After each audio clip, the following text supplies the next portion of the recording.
Assalamualaikum warahmatullahi wabarakatuh. Kali ini saya akan menjelaskan tentang memahami konsep internet dan World Wide Web dan dapat mengidentifikasi fungsi internet dan www dalam teknologi informasi. Nama saya Zarananda Rugerat dengan NIM 241011400692 dari kelas 01 TPLP 017. Berikut adalah penjelasan mengenai bagaimana komputer dan server individu berinteraksi di internet, konsep dan kemampuan internet, serta kemampuan komunikasi dan pengambilan informasi dari internet. 1. Memahami bagaimana komputer dan server individu berinteraksi di internet. Komputer individu dan server berinteraksi melalui protokol komunikasi yang telah disepakati yang memungkinkan pertukaran data antara perangkat yang terhubung ke internet. Berikut adalah proses dasar interaksi tersebut. 1. Perangkat pengguna.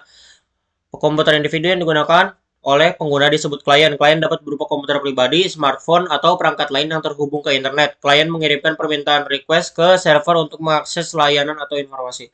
Kedua, server. Server adalah komputer yang memiliki sumber daya seperti file, aplikasi, atau data yang bisa diakses oleh klien. Server biasanya memiliki kapasitas yang lebih besar dan lebih kuat dibandingkan dengan klien, serta dikelola secara khusus untuk memberikan layanan kepada banyak klien secara bersamaan. Ketiga, ada protokol HTTP atau HTTPS. Saat seseorang pengguna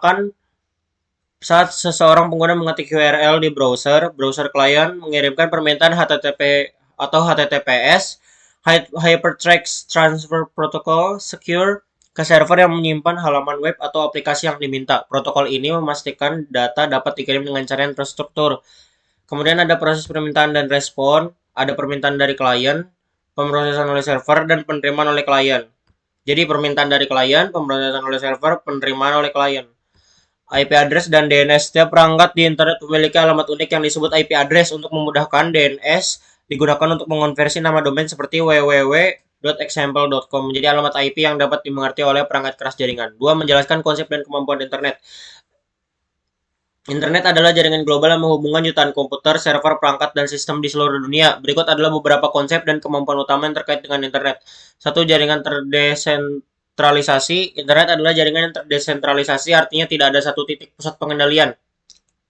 Jaringan ini terdiri dari berbagai jaringan kecil yang saling terhubung. Protokol internet. Internet beroperasi menggunakan berbagai protokol komunikasi standar seperti TCP atau IP, Transmission Control Protocol, or Internet Protocol, yang memungkinkan perangkat untuk mengirim dan menerima data dengan cara yang efisien dan aman. Kemudian di sini ada akses global. Salah satu kemampuan utama internet adalah memberikan akses global yang memungkinkan siapa saja di dunia ini yang terhubung untuk mengakses informasi, berkomunikasi, dan berbagi data. Kemudian ada World Wide Web, layanan internet, cloud computing, keamanan dan privasi, kecepatan dan bandwidth. Di sini ada sendiri di sini. Kemudian 3, mengidentifikasi kemampuan komunikasi dan pengambilan informasi dari internet.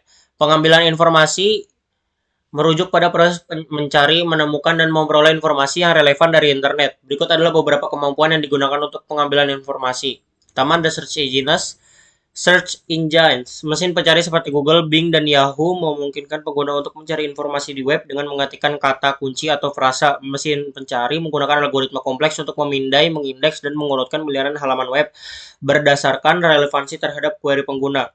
Query dan pencocokan data. Ketika pengguna memasukkan kata kunci di mesin pencari, sistem mencari hasil yang paling relevan dengan menggunakan teknik pencocokan teks, analisis kata kunci, dan pembelajaran mesin. Mesin pencari kemudian menampilkan hasil dalam urutan yang relevan.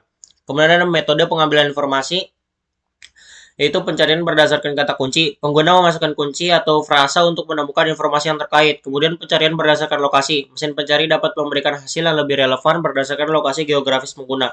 Kemudian pencarian lanjutan.